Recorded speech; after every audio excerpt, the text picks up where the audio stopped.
terancam bakal maju, kader Partai Golkar Airin Rahmidiani akhirnya resmi ikut berkompetisi di Pilgub Banten. Airin maju bersama kader PDI Perjuangan Ade Sumardi. Keduanya menerima surat keputusan atau SK yang ditandatangani langsung oleh Ketua Umum PDI Perjuangan Megawati Soekarno Putri. Dalam konferensi pers usai deklarasi, Airin pastikan dirinya masih menjadi bagian dari Partai Golkar. Apapun itu, politik dinamis. Saya hanya berharap rumah yang selama ini saya tempati, walaupun dengan dinamika yang sangat luar biasa, bisa memahami keputusan yang saya ambil.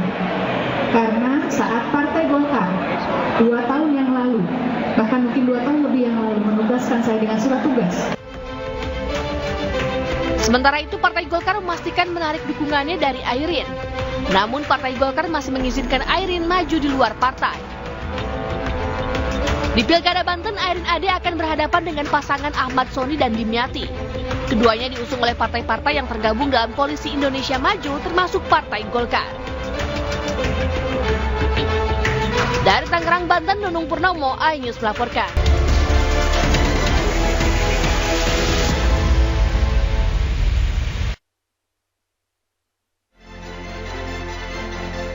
Ya, pemirsa, kita awali informasi pertama untuk kawal pilkada hari ini.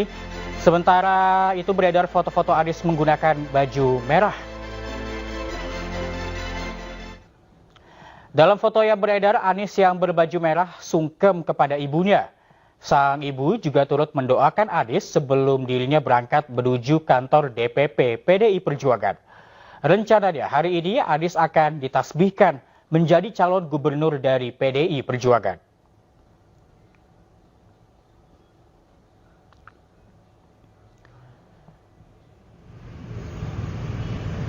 Sejumlah nama kader PDI Perjuangan akan diumumkan sebagai bakal calon kepala daerah pada hari ini. Berdasarkan agenda yang diterima redaksi, Ketua Umum PDIP Megawati rencananya akan mengumumkan nama-nama tersebut. Pengumuman dilaksanakan di kantor DPP PDIP Jalan Pangeran Diponegoro, Jakarta pada jam 1 siang. Sebelumnya PDIP telah mengumumkan calon kepala daerah untuk Banten, yaitu Airin Rahmidiani.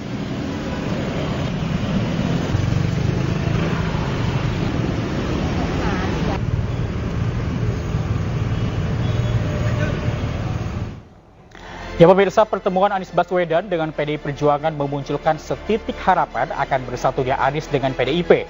Namun sejumlah keraguan muncul lantaran adanya pernyataan Megawati sebelumnya yang mempertanyakan loyalitas Anies. Aku bilang enak aja ya, ngapain gue suruh dukung Pak Anies? Dia bener nih, kalau mau sama PDI, kalau mau PDI jangan kayak gitu dong ya.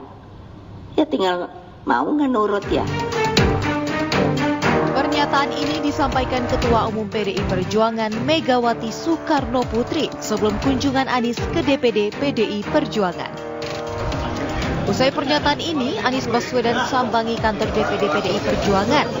Kedatangan Anies Baswedan ke kantor DPD PDIP Jakarta membuka kemungkinan dirinya diusung PDIP di Pilkada Jakarta. Bahas pasti. Apa aja tuh Pak? Ya kita menyamakan kita punya visi dan misi, ya bagaimana kita mengawal, ada persamaan kita punya pandangan bahwa kita harus mengawal konstitusi yang benar, kita harus mengawal demokrasi yang benar. Itu aja. Pak ini kan tadi hangat banget nih Pak salaman ya senyumnya gitu. Apa udah memutuskan bahwa Pak Anies kayaknya cocok nih diusung sama PDI? Insya Allah. Sementara saat ditanyai apakah akan nurut dengan PDIP jika benar akan diusung, Anies menyebut masih menunggu keputusan. Pak Bu Mega kan bilang kalau Pak Anies mau didukung, Pak Anies mau atau enggak nurut sama Bu Mega gitu Pak. Nah Pak Anies melihat itu seperti apa Pak? Ya, jadi kita semua menyadari bahwa beliau merujuk kepada amanat konstitusi. Cita-cita bernegara, cita-cita untuk mewujudkan Indonesia yang bersatu, yang beragam tapi bersama, dan itulah yang kemudian kita jadikan rujukan sama-sama. Usai pertemuan, Anies berikan sejumlah sinyal akan bergabung menjadi kader PDI Perjuangan. Melalui akun Instagramnya, Anies menginformasikan dibekali buku-buku yang miliki ideologi sejalan dengan PDIP. Tim Liputan iNews melaporkan. Sementara itu dari acara Kongres ketiga Partai Nasdem, Presiden Jokowi yang hadir sempat menyinggung soal dinamika politik. Presiden Joko Widodo. Dalam pidatonya, Presiden Joko Widodo menyatakan bahwa dalam politik, ketika jabatan seseorang akan berakhir, banyak pihak yang akan meninggalkan. Presiden juga tegaskan, keberlanjutan bukan hanya meneruskan, tetapi juga kesamaan arah dan kesamaan koridor yang ditempuh untuk mencapai tujuan yang sama. Shalom.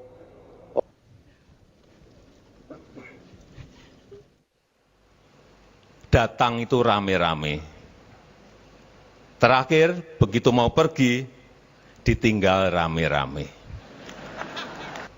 Keberlanjutan itu bukan sekedar meneruskan. Keberlanjutan itu juga bukan business as usual. Melainkan kesamaan arah, melainkan kesamaan koridor yang ditempuh untuk menggapai tujuan. Presiden terpilih periode 2024-2029, Prabowo Subianto berpesan agar jangan memakai intelijen untuk melakukan spionase terhadap lawan politik. Pernyataan tersebut disampaikan oleh Prabowo ketika berpidato pada acara Kongres ke-6 Partai Amanat Nasional di Jakarta Pusat pada Sabtu malam. Mulanya, Prabowo mengatakan bahwa dirinya tidak ingin terpancing dengan adu domba dan berlanjut mengatakan jangan menggunakan intel untuk memantau lawan politik seperti cara terdahulu. Jangan maju lagi. Saudara, pakai alat-alat yang dulu-dulu, cara-cara yang dulu-dulu, adu domba, ngintel-ngintelin orang, ya. Ngintel untuk rakyat, untuk bangsa, jangan ngintelin lawan politik, nggak enak itu. Sudah, stop, jangan terus maju lagi. DPR dan KPU mengesahkan peraturan KPU atau PKPU tentang pencalonan kepala daerah yang mengacu pada putusan Mahkamah Konstitusi nomor 60 dan 70 tahun 2024. Soal revisi PKPU nomor 8. Dalam rapat dengar pendapat atau RDP yang dihadiri Komisi 2 DPR RI, KPU, Bawaslu, DKPP, Kemendagri, dan Kemenkumham, seluruh pihak menyatakan setuju dengan perubahan atas PKPU nomor 8 tahun 2024 tentang pencalonan kepala daerah. Hasil rapat tersebut menegaskan bahwa hasil rancangan PKPU ini merujuk secara utuh pada putusan MK nomor 60 dan 70 tahun 2024. Menunda atau membatalkan keputusan untuk pembahasan TNI Polri, ya, itu aja. Kenapa? Ya, saat ini memang kita putuskan untuk dibatalkan dulu, gitu kan? Ya. Itu terkait dengan RUU Pilkada juga ya? Kenapa? Terkait RUU Pilkada juga ya? Pemirsa, politikus Partai Golkar, Ridwan Kamil menyatakan siap menghadapi siapapun dalam Pilkada Jakarta 2024, termasuk Anies Baswedan. Dan jelang pendaftaran, RK pun gencar berkunjung ke sejumlah partai politik pendukung. Acara konsolidasi pemenangan Gubernur DKI Jakarta di sini tempatnya. Bakal calon Gubernur Jakarta, Ridwan Kamil berkunjung ke sejumlah partai pendukung pada akhir pekan lalu. Di antaranya hadir dalam konsolidasi struktur pemenangan RK Suswono oleh P3 di Jakarta Pusat pada Minggu siang. Pada kesempatan tersebut, Ridwan Kamil menanggapi isu terkait potensi Anies Baswedan melenggang di Pilkada Jakarta dan menjadi rivalnya. RK menyebut semakin banyak calon pada kontestasi Pilkada justru semakin bagus. Semakin banyak, semakin bagus untuk warga Jakarta. Kalau bisa 5 sekalian, kalau bisa lebih banyak, nggak ada masalah. Karena warga nanti punya banyak pilihan secara rasional, mana solusi-solusi yang dibawa oleh calon yang paling relevan dengan 5 tahun ke depan kan. Contohnya kita kan ada slogan Jakarta Baru, karena kita membawa gagasan pasca Jakarta ditinggal IKN kan. Nah, jadi banyak hal-hal baru yang harus kita sampaikan. Jadi intinya semakin banyak semakin bagus siapapun itu. Selain berkunjung ke P3, Ridwan Kamil juga menyambangi kantor pusat Partai Solidaritas Indonesia atau PSI. Deklarasi dukungan PSI terhadap pasangan RK Suswono ditandai dengan penyerahan surat dukungan oleh Sekjen PSI, Raja Juli Antoni. Tim Liputan iNews melaporkan.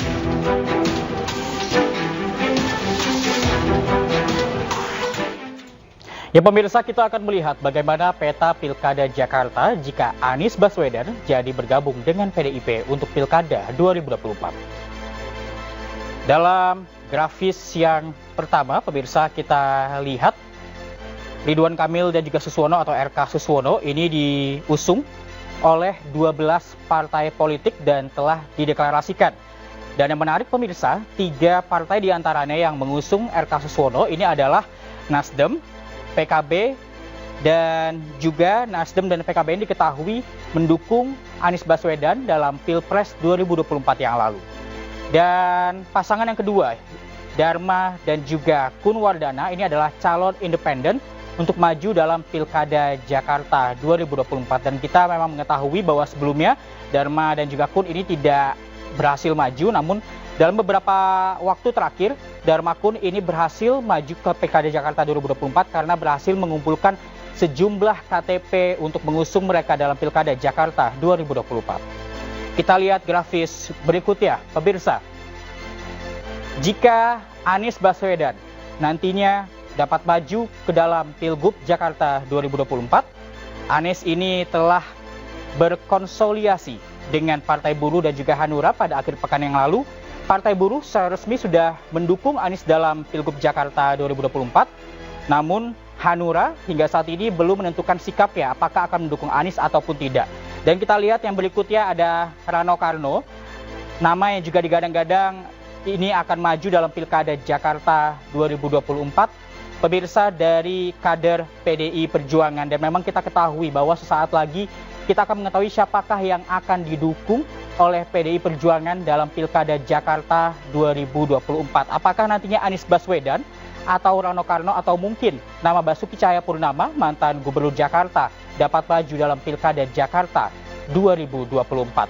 Dan memang saat ini kita juga masih menantikan pemirsa kedatangan dari Anies Baswedan ke DPP PDI Perjuangan. Pemirsa, Partai Perindo berhasil menghantarkan 5 kader terbaiknya sebagai anggota DPRD Kabupaten Kepahyang, Provinsi Bengkulu. Salah satunya Ketua DPD Partai Perindo Kabupaten Kepahyang, Igor Gregory Dayeviandro, yang berhasil ditunjuk sebagai pimpinan sementara DPRD Kabupaten Kepahyang.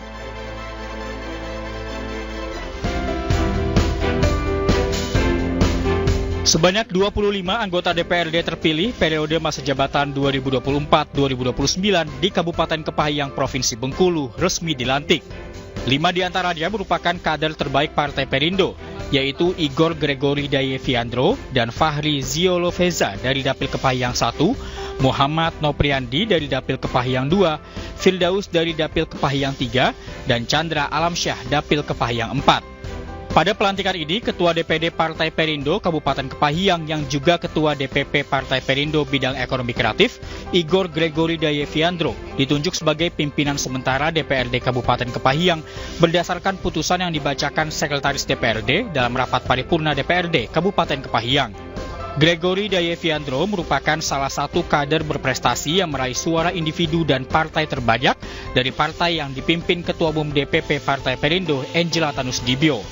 Igor memiliki pengalaman di sejumlah organisasi seperti anggota DPP AMPI Pusat Bidang Ekonomi Kreatif, Ketua Harian DPD Bapera Kepahyang, dan Ketua DPD KNPI. Visinya untuk menyiapkan lembaga legislatif yang konstruktif, yang inovatif, dan representatif. Jelas misi-misi kita dengan cara melibatkan masyarakat lebih dalam lagi, dengan lebih keterbukaan lagi untuk penyiapan atau perencanaan peraturan-peraturan daerah ke depannya. DPRD Kabupaten Kepahyang memiliki 25 anggota legislatif, di mana 1 kursi dari PKB dan PKS, 2 kursi dari Demokrat, 3 kursi dari Gerindra dan PDI Perjuangan, dan 5 kursi dari Partai Perindo, Partai Golkar, dan Nasdem. Dari Kabupaten Kepahyang, Bengkulu, Widodo Waluyo, iNews melaporkan. Ya pemirsa, foto-foto Anies pada hari ini yang menggunakan baju merah beredar di masyarakat. Dalam foto yang beredar, Anies yang berbaju tenun merah sungkem kepada ibunya. Sang ibu juga turut mendoakan Anies sebelum dirinya berangkat menuju kantor DPP PDI Perjuangan. Rencananya hari ini Anies akan ditasbihkan menjadi calon gubernur Jakarta dari PDI Perjuangan.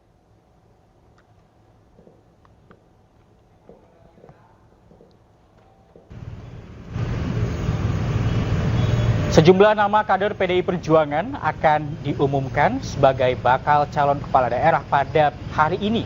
Berdasarkan agenda yang diterima oleh redaksi, Ketua Umum PDIP Megawati rencananya akan mengumumkan nama-nama tersebut. Pengumuman dilaksanakan di kantor DPP PDIP di Jalan Pangeran Diponegoro, Jakarta, jam 1 siang. Sebelumnya, PDIP telah mengumumkan calon kepala daerah untuk Provinsi Banten, yaitu Airin Rahmidiani.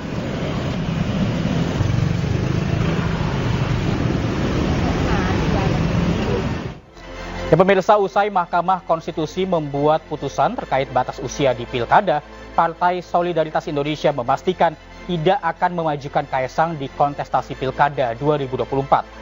Kepastian ini disampaikan Sekjen PSI, Raja Juli Antoni.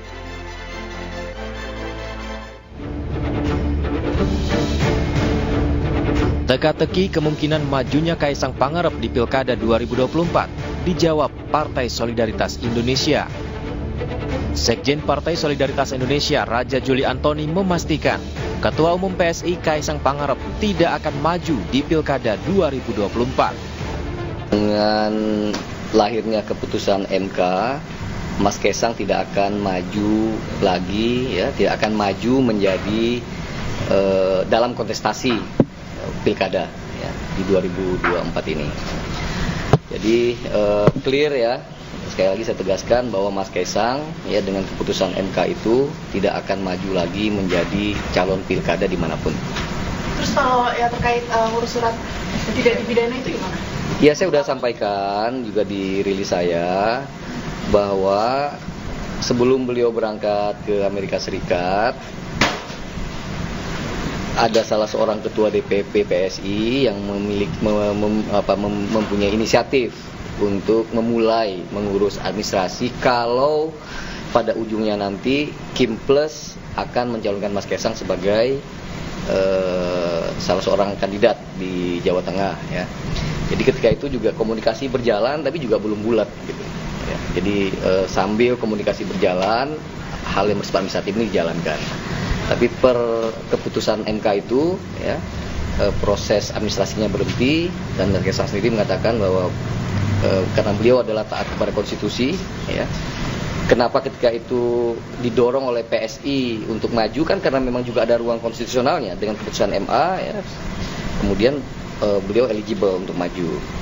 Nah setelah keputusan MK ada, ya Mas Kaesang mengatakan bahwa saya tidak akan maju dalam kontestasi. Oke. KPU juga telah menegaskan pendaftaran calon kepala daerah mengikuti putusan uji materi Mahkamah Konstitusi tersebut. Pasca putusan itu, semua administrasi Kaesang pun dihentikan. PSI menyatakan taat konstitusi dan mengikuti sepenuhnya putusan MK. Tim Liputan iNews melaporkan.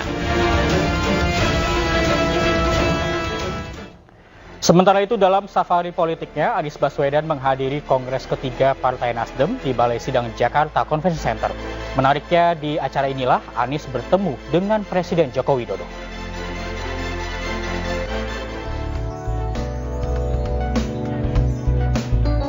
Kedatangan Anies Baswedan ke ruang utama Kongres disambut riuh oleh kader Nasdem.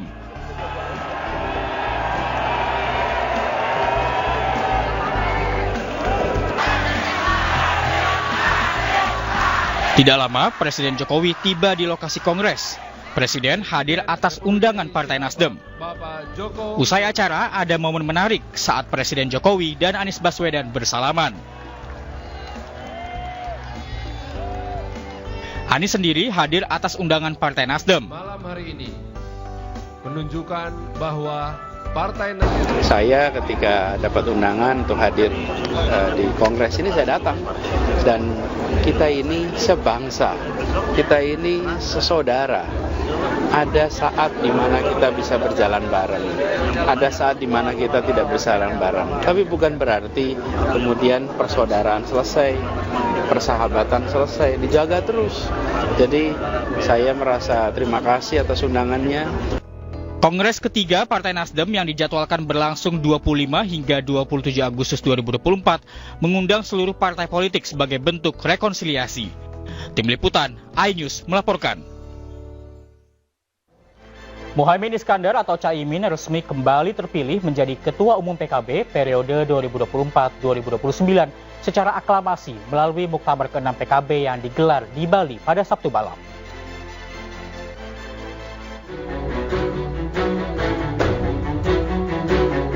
Seluruh DPW PKB di 38 provinsi Indonesia kompak memilih Caimin kembali menjadi Ketua Umum.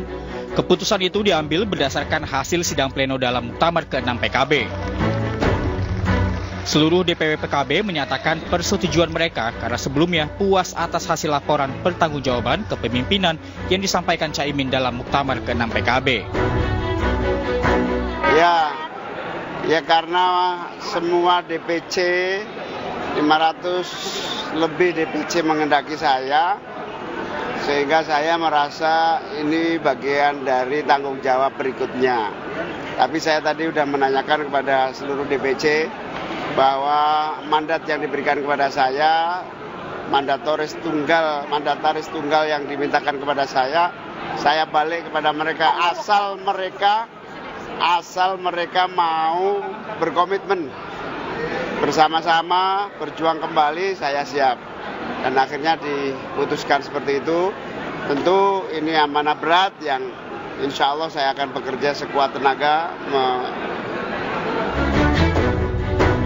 Keputusan ini menjadikan Caimin sebagai Ketua Umum yang memimpin PKB selama 24 tahun hingga tahun 2029 nanti. Sebagaimana diketahui, Caimin telah menjadi Ketua Umum PKB sejak tahun 2005. Tim Liputan, iNews melaporkan. Ya pemirsa, Wakil Presiden Ma'ruf Amin terpilih menjadi Ketua Dewan Syuro Partai Kebangkitan Bangsa atau PKB periode 2024-2029. Proses tersebut berlangsung secara aklamasi dalam Muktamar ke-6 PKB. Dan pemirsa, informasi ini sekaligus menutup kawal pilkada hari ini. Saya Reza Siregar dan kerabat kerja yang bertugas undur diri. Kawal pilkada kami sampaikan, Anda tentukan. Terima kasih, sampai jumpa.